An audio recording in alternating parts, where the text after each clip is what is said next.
Hello, it's me. We're just awaiting one more guest, a special appearance. She's doing her hair. Hey girl, hey. Why do you say that? Because people are saying that.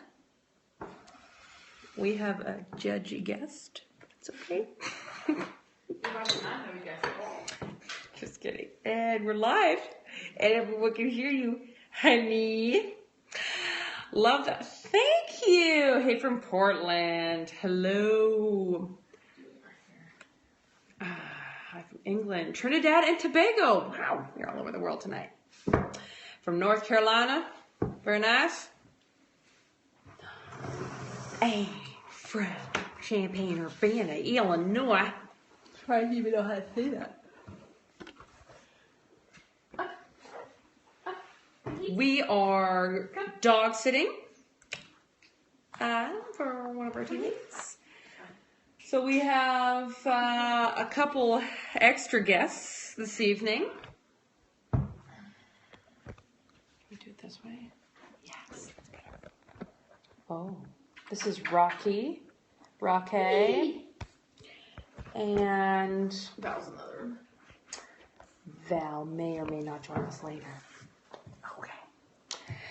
So, I said that we would talk about our Dalai Lama experience a little bit. And because Ella joined me, hello from the Netherlands, and BC, hello. Ella, I would love for you to go first.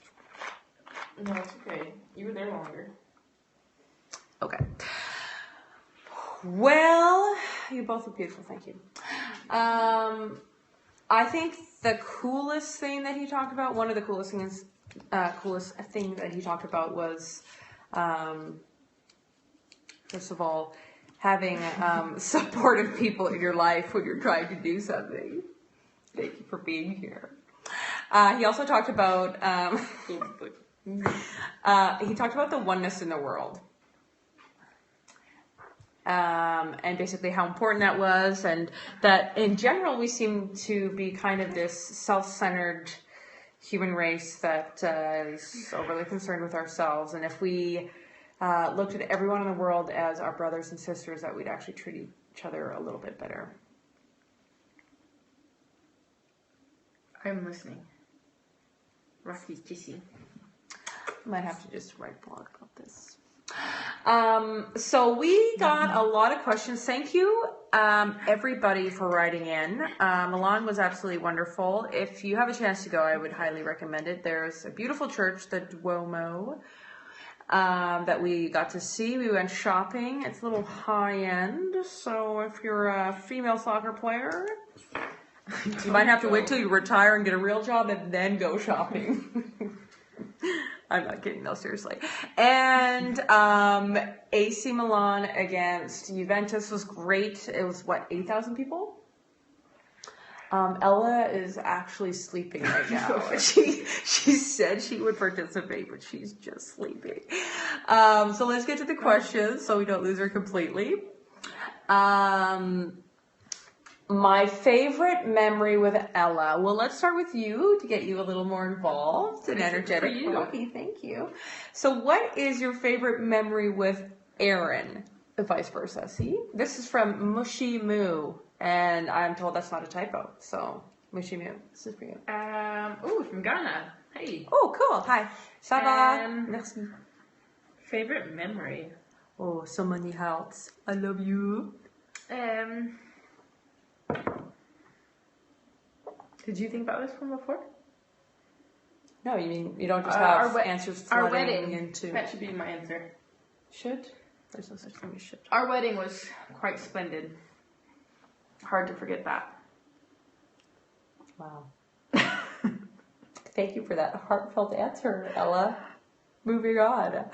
My favorite memory with Ella. One of my favorite memories with Ella was when she surprised me and took me to this cabin in the middle of, what was that? Denver, Colorado. And it was totally beautiful. It was hilarious because I follow every single rule there is, and there was a big sign that said no trespassing. This is like what was it?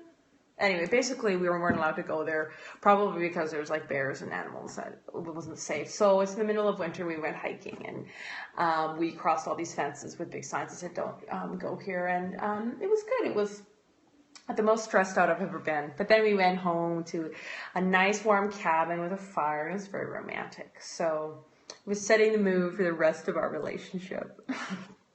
Did you want to do your answer again? Or, okay, moving on. Do I picture myself playing at Tokyo 2020? That's the goal. Yes. Absolutely, yes.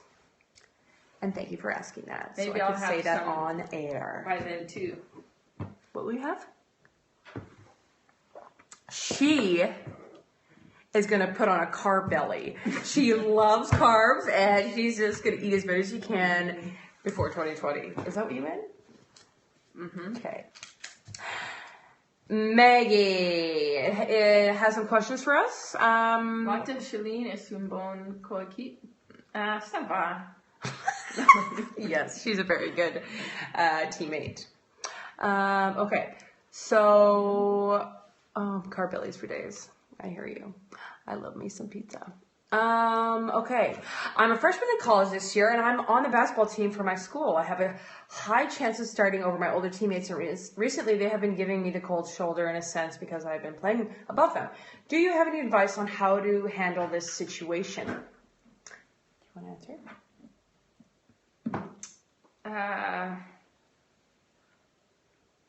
I think for that one, I think it's part of the game. I think if you're better, then you play. And at the end of the day, especially I think in women, we tend to blame another woman. For example, for FC Rosengard, if, say, I don't start a game, I first think of the player that's starting in front of me instead of respecting my coach's decision and understanding it has absolutely nothing to do with my teammate, but it has a decision that comes down to making what my coach has decided. And in basketball, you have so many subs, you can play so much. In soccer, I think it's a bit different. So I think you have to keep your head down, respect your teammates, and still know your place. But when you're on your court, everyone's equal. I can't top that answer. Thank you, Maggie, for writing in. Sarah! Okay, okay, Sarah's talking about her high standards when setting goals. How do I get rid of the feeling? Okay, overcoming the fear. Okay, so thank you for all those nice things that you said, by the way, Sarah. I think both Elle and I are perfectionists, I would say. Some more than others. And some of us are in denial. That's fine. Really nice. It's a video. I think it's good to, one of my favorite Muhammad Ali quotes is, if your dreams don't scare you, they aren't big enough. So I think it's important to have a little bit of fear behind your goals and to set big ones. I also think that there's this weird thing in society about failure, and I think that it's essential to make mistakes, a lot of mistakes, and to fail a bunch of times. I think successful people fail twice as much as your average Joe. So I think just embracing failure and just what you can learn from it, and fear is quite natural, and just to keep having the passion to kind of push through it. Mm-hmm. Every morning we wake up and Ella asked me to give her like a 5-minute inspirational speech, and so that's how she starts every day. So you're welcome, Ella. Couple questions. This is from Camelia. Couple questions for both Ella and yourself. What was the experience like of meeting each other's families as a couple like?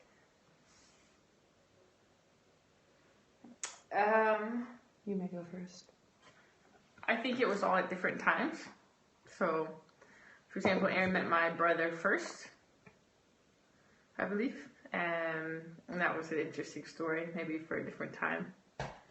But I think everyone was very happy with Erin when I met her. I haven't brought too many people home, so they really respect her a lot more than football. So what she brings and what she's about and all that kind of stuff is very close to how my family sees the world and things that we want to live by and what we were taught. So it was quite easy for her to fit into our family, I think. My mom is... Erin can sing. She likes to go to museums. She's an artist. And so she's like a 12 on my mom's scale, I'd say. That's very nice. Yeah, I think it's the same. Our families are very similar. And I think my family said that it was weird that you weren't self-centered like me. No, I was, I'd grown up a little bit, but anyway, they were really just like, oh, Ella's like totally an awesome person and not, so yeah, they're really happy about that. Anyway, moving on. Book question. Okay, this is a good one. I'll go first. Besides development, enhancement, inspiring quotes, what do you read for fun? So I'm boring. All I do is read my course textbooks right now, and I'm reading The Mindful Athlete and a bunch of like Buddhist stuff. I put my suggested reading list on themotivenation.ca if you want to check that out. But Ella, what do you read for fun? It's fantasy, right? Yeah.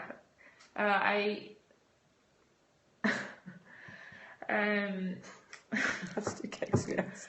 I read fantasy. I enjoy that kind of stuff just because it's the moment that I stop thinking about everything and can just get focused on the characters, etc. Yes. And she's hardcore. She reads every single night, and I normally fall asleep. And yeah, it's great. Good times. Thanks for that comment. Mm-hmm. Yeah. Okay. Moving on, let's go to Elena W. Okay. I was stressed. Actually, I've gotten this question a few times. I was stressed last week and have tried to meditate a bit to calm down. Problem is, I can't use the meditation for my advantage. Do you have any advice for beginners? I do. I was asked this last week.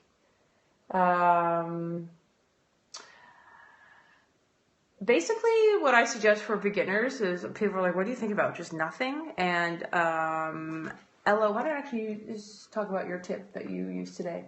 Remember you mentioned it. For what? Meditate? Remember we're doing a Periscope live. I don't focus so much on meditating, but I just focus on breathing. So I've read a couple things, and really helpful is if you like take a deep breath and you count in for 8 counts, hold for 4, and then breathe out in 7. And people that have trouble sleeping also can do that. But here today, I was ordering food and I didn't have my phones on me, so I just sat there and one Swedish, one Canadian. I just sat there and tried to focus on that, and you'd be surprised at how much you kind of catch yourself, etc. So that's something that works for me. Yeah, I think too, I've been told a lot, and a lot of my meditation books talk about trying to kind of imagine. So when you meditate, often you try to sit and get comfortable, focus on your breathing, like Ella said, and then if you try to actually like picture that you're looking at yourself from like a higher angle, and just kind of observing you in that space, that's another suggestion that you might want to try. So for beginners, sometimes it can be kind of frustrating. So Ella actually read this book, 10% Happier. Mm-hmm. And it just kind of talks about the benefits of meditation, and that it's not going to change your life overnight, but it will essentially make you 10% happier. So, yeah. Moving on. A lot of people are asking me about SV Rosengard. Yes, the plan is to return next season. Thank you for asking. Billy Rose. Okay, let's both listen to the trolls that are on this chat right now, the Periscope Live. We see what you're writing, and thank you so much for caring enough to comment.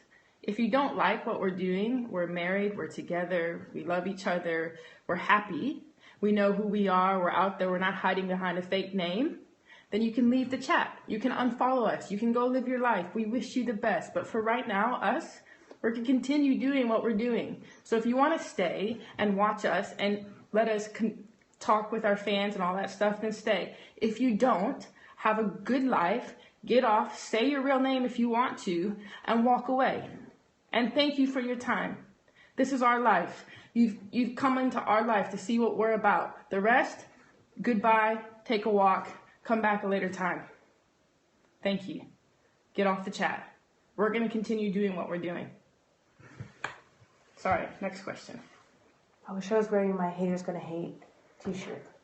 People are ridiculous. Keep going. Ask the next question. Okay, so moving on. Let's look at this. Let's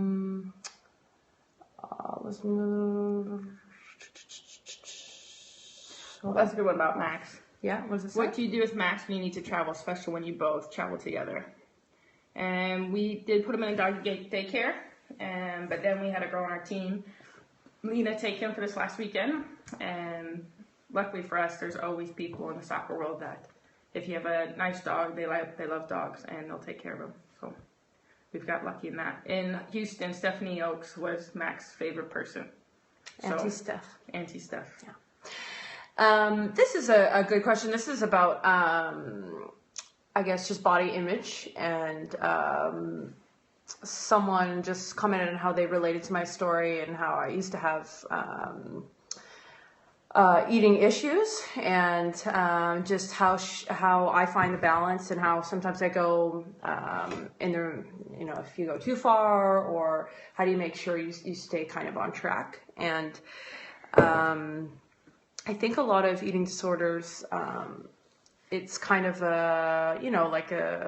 almost like a compulsion. It's a bit of an obsession, and it's something that I can only speak for myself. You think about a lot. So I think for me, a lot of times in the nutrition world, you hear like the 80-20, like 80% of the time you want to eat really healthy, and then 20% of the time you can kind of cheat a little bit. And I think for me mentally, I'm pretty hard on myself if I have a lot of bad food. So to me, it's become kind of not worth it to have a lot of bad food. So that I'm just in a better mood. But I do think, even from the time that I've known Ella, like, if you work really hard and you're pretty strict about it, I think every once in a while it's okay to, enjoy. In Sweden, there's chocolate balls are quite popular. I had one today, and just to kind of enjoy it and not be excessive. And I think also when you're kind of done a meal, then you're done the meal and you don't have to think about it and ruminate about it. And there's a lot of research on like stress, and that if you're constantly thinking about what you're eating and you're stressing a lot about that as well, you hold weight. So it's good to be present, and if you weren't happy about this meal, then you've got the next meal, figure it out, and kind of mentally let that go.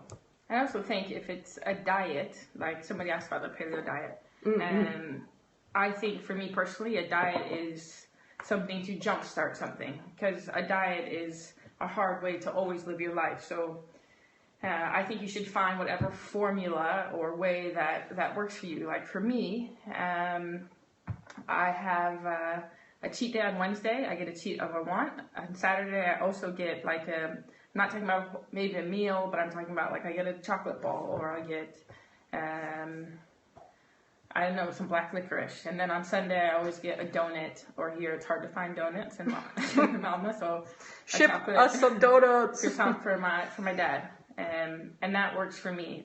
I also learned in France that they're very smart. They have their carbs and their treats in the morning or afternoon, and then for dessert at dinner, which is what sits in your body all night, they're having like a fruit or a yogurt. So for that, I think you got to learn what works best for you. If it's a diet, know that it's probably something that you won't stick to forever, and it's okay to, if you do 1 week really strict and that's what you want, it's okay to eat something bad to make you want to go back to that diet, because if you drink pop and you don't drink it for a while, I guarantee you're going to lose that craving, and when you do drink it again, you're going to be like, it tastes different than what I thought. So it's what works for you. Find what everyone's, I think, a bit different. Yeah, I agree. 2 more questions, or? Yeah, 2 more questions. One for me and one for you. One for you. So someone asked me, just wondered about what do you do about personal negativity about your own artwork if something doesn't turn out the way you hoped it would? I'm rarely happy with anything I draw or create. Okay, so the reason I want to answer this question is because my artwork has actually helped me a lot in my soccer, because what I noticed with art is like we went to Rome and we saw these street artists and they were trying all these different types of art. So I was trying all these different techniques and with spray paint that I never tried before. And I think what I love about my art is that I focus on process. And with soccer, a lot of times I focus on outcome and, did I have the best game? Did I make any mistakes? Am I the best goalkeeper in the world? All these things, instead of just kind of being present in the moment and enjoying it. And I think if you're more focused on the process, then you'll kind of let go of how it looks at the end. And some of the pieces that I look at now, like maybe I wasn't really happy with it at the time, or, there's always like, oh, I could have changed this or that. But now I kind of like the imperfections and because it's different and it's unique to me. And Ella? Somebody asked about my tattoo. Here, hold this. And I have a shirt. And what it means for me is, you can see there's a lion. The top, a little bit green eyes. That's just, honor, courage. I am still a believer, contrary to many beliefs. And for me, a lion, Chronicles of Narnia, whatever you want to say, everything that goes about what a lion stands for. Pride, family. I love it. And then the lilies are kind of the yin and yang. They're beautiful, pure, kind, honest. So it's kind of my symbol, I guess, of yin and yang. It's not done. Hopefully, I am stopping here, but the next is to go inside when I have some time off. But that is my reason why I got the lion and the lilies. There's a balance in life, and that's what I've been trying to find. So. That's beautiful. Should we have a hug? No? Okay. All right. Thanks, everybody. Erin, what about your sleeve? There's more to come. Let's put it that way. Okay. Maybe, can we just do one from these guys?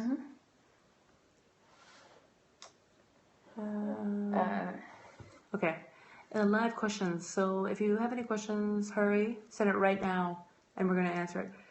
I'm going to answer that one.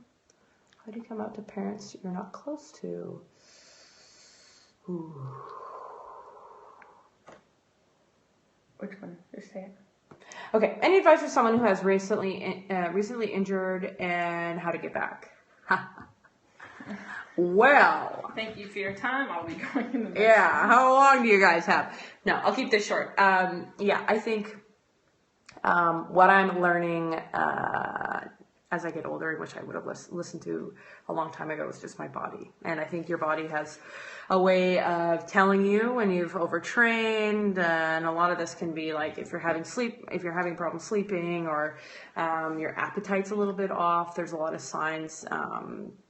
But I think too, just if you've got a pulled quad, or something doesn't feel right, instead of just totally ignoring it, getting some attention, maybe getting a physiotherapist to look at it or something, And if these little things keep happening, maybe it's time to give yourself, a bit of rest, or making sure you're getting 8 to 10 hours of sleep a night.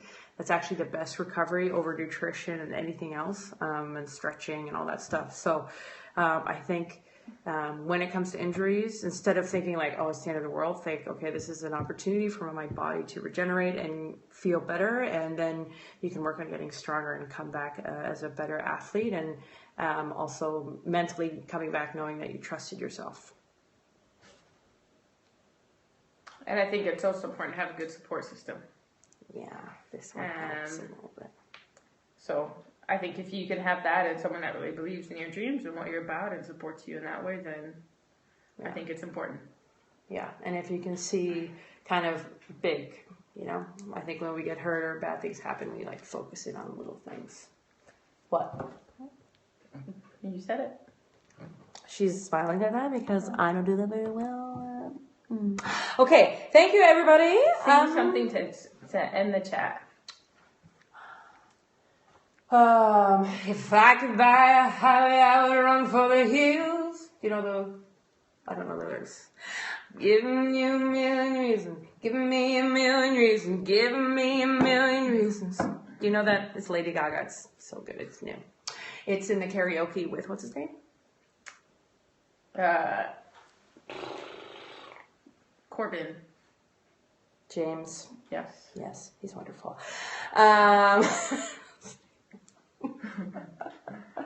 Wait, how does that go? Yeah, I know. Yeah. Oh, there's like a verse for the Bible. Yeah, 2 Corinthians, love one. Yeah. Right? Love is patient, love is kind. No? Mm-mm. I mean, that's the right, wow, you know the words, but. Sorry, someone requested it. Give us like no one can send a voice note, huh? What do you mean? Oh. Fudge. Patient. Yeah, that's the end. Come on, guys, give me the lyrics. Work with me. I'm Googling. I don't know how else. Okay, Same Love. Someone has requested the song. I think that's funny that that's the song requested this evening. Same Love, yes. Come on. Love is patient, love is kind. Yeah, but Keep singing. Okay, what does it mean? Oh, it's like, when it's there. My love, she keeps me warm. Guys, blanking here. Don't cry on Sundays. Honestly, I can't hear it. I'm sorry, it's been a really long day. I drew today for 6 hours.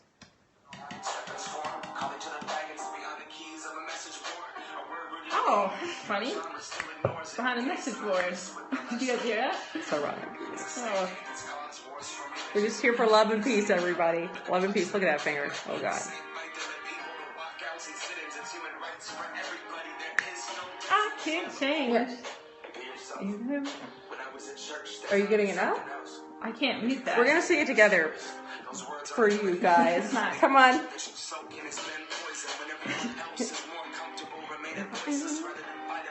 You know it now.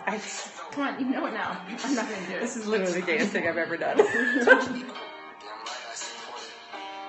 You know this now. Okay. Yeah, but wait. Everybody, if you're on this Periscope Live, we're going to sing it. If you're in your car, say, I can't change. Even if I could. Even if I wanted to. My love, she keeps me warm. She keeps me warm. She keeps me warm. She keeps me warm.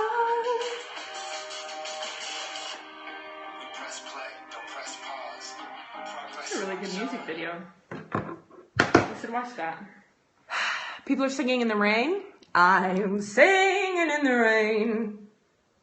Oh. In front of the family at random. Very nice. Keep it going. I love this. People are crying. Or smiling. Are they laughing so hard they're crying? It's a confusing emoji. All right. everybody, love always wins. Love, love, love. No, I'm kidding. You know what? The best thing about what the Dalai Lama said was he said, Jihad, right? Jihad. Close. Jihad. And he said that jihad, everybody asks what they believe. And he said it's the mixture, what it means to be a jihadist. I'm sorry if I... Jihad. He said there's an inner jihad in all of us. An inner, because that literally means that compassion is fighting anger. So the Dalai Lama said every day he considers himself to be part of that same belief or understanding, because every day he literally fights being compassionate with himself and angry. And I think that was probably the best thing I took from the Dalai Lama going back, is because if we just really knew what we were talking about, minus just reading what someone told us or reading a book that was written, whatever you believe, and if you really found out for yourself and believed and studied the scriptures and studied what Buddha was teaching, if you could find the foundations of what religion meant, of being kind and caring and compassionate and loving and helping people become better instead of just putting hate, no matter what you believe in, God, we could talk so much, and yet people just want to talk anger and be rude and insensitive and hateful. I'm done. I have to go, but yeah.